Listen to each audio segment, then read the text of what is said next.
Think of a house. It's not just the front door that can get in. It can also get in through a window, a small vent in the basement, or even a crack in the roof. The more doors and windows there are, the more space someone can try to get in.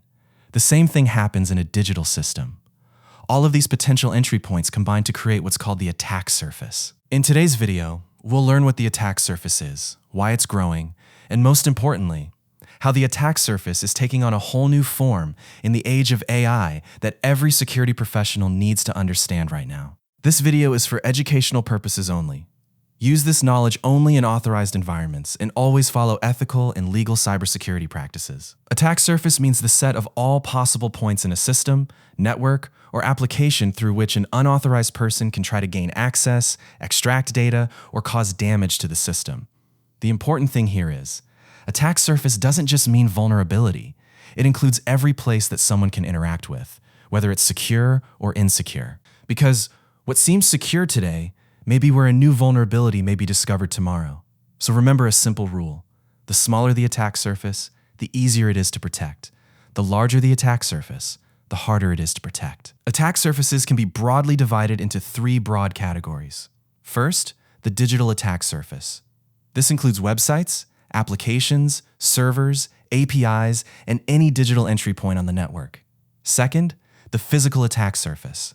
This includes a laptop, USB port, server room, or even a printer. Any physical device that someone can directly access with their hands. Third, the human attack surface, sometimes called the social engineering surface. This includes every employee who can be tricked or tricked into revealing information. In today's video, we'll be taking a deep dive into the digital attack surface because it's the fastest growing and most complex. Let's see what a typical company's digital attack surface actually consists of. Number one is websites and web applications. Every login form, every search box, every file upload feature. Each of these is a potential entry point.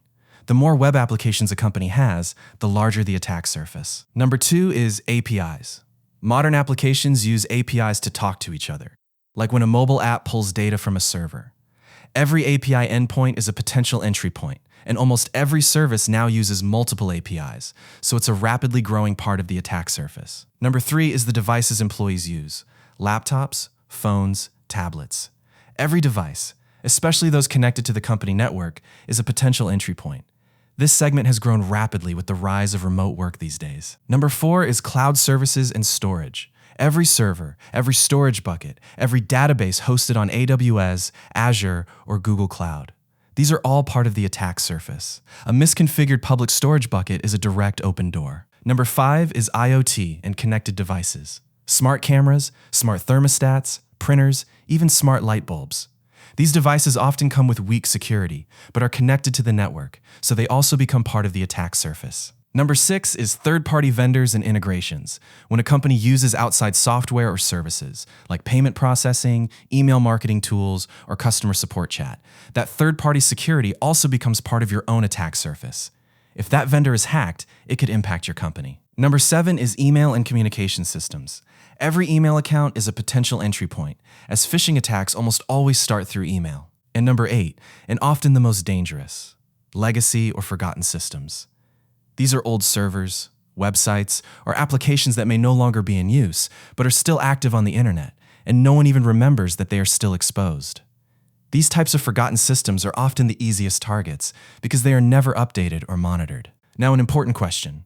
Why is the attack surface constantly growing, not decreasing? There are several reasons behind this. First, digital transformation.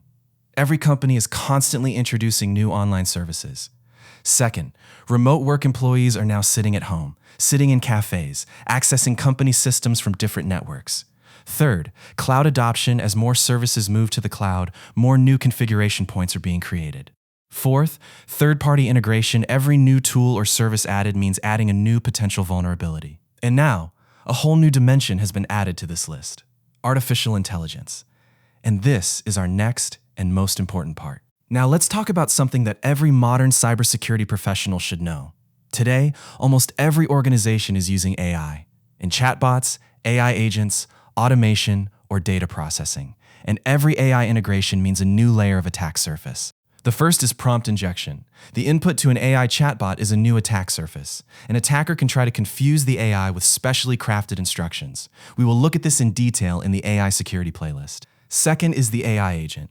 If it has the ability to send emails, read files, or run code, that agent also becomes a big attack surface. Because if it can be confused, its power can be abused. Third is training data.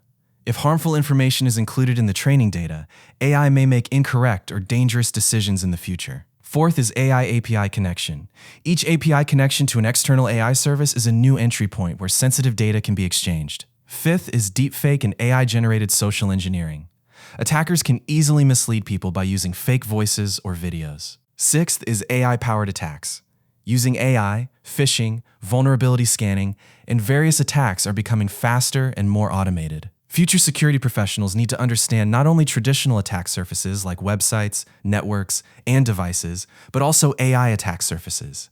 AI security is rapidly becoming a high-demand skill, and although this playlist has already covered some topics, many more in-depth videos are coming soon. Attack surface can never be completely reduced to zero, so the goal is to keep it as small and under control as possible. First, asset inventory. There must be a clear idea of all the systems, servers, and services of the company. What is not known cannot be protected. Second, principle of least privilege. Do not give anyone more access than necessary. Third, regular patching. Keep old and vulnerable systems updated regularly. Fourth, decommission unused systems. Completely shut down unnecessary systems. And fifth, continuous monitoring. Because the attack surface is always changing, regular monitoring is essential. Now, let's understand the whole thing with a real example. In the first year, a startup only had a website and an email server, so their attack surface was small and easy to control.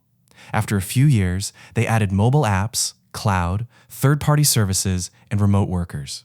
With each new system, the attack surface also grew. Then they started using AI chatbots, AI agents, and some old systems were left running without updates. Now, both the new AI risks and the old legacy system are posing major security risks. This example shows that attack surface management is not a one-time task. The bigger the company, the more it needs to be reviewed and controlled regularly. So in short, today we learned that attack surface is the sum of all possible entry points of a system: digital, physical, and human. We saw that the digital attack surface includes websites, APIs, devices, cloud, IoT, third-party services, and legacy systems. We also understood that the attack surface is constantly increasing due to digital transformation, cloud, remote work, and AI. Finally, we also learned why asset inventory, least privilege, regular patching, and continuous monitoring are essential to keep the attack surface under control. This was the complete breakdown of the attack surface, for today and for tomorrow, because these AI-driven changes are just the beginning. In the next video in this playlist, we'll look at the top 10 common cyber attacks, how these attack surface points are actually used in practice. Subscribe to the channel. We're covering this entire roadmap step by step.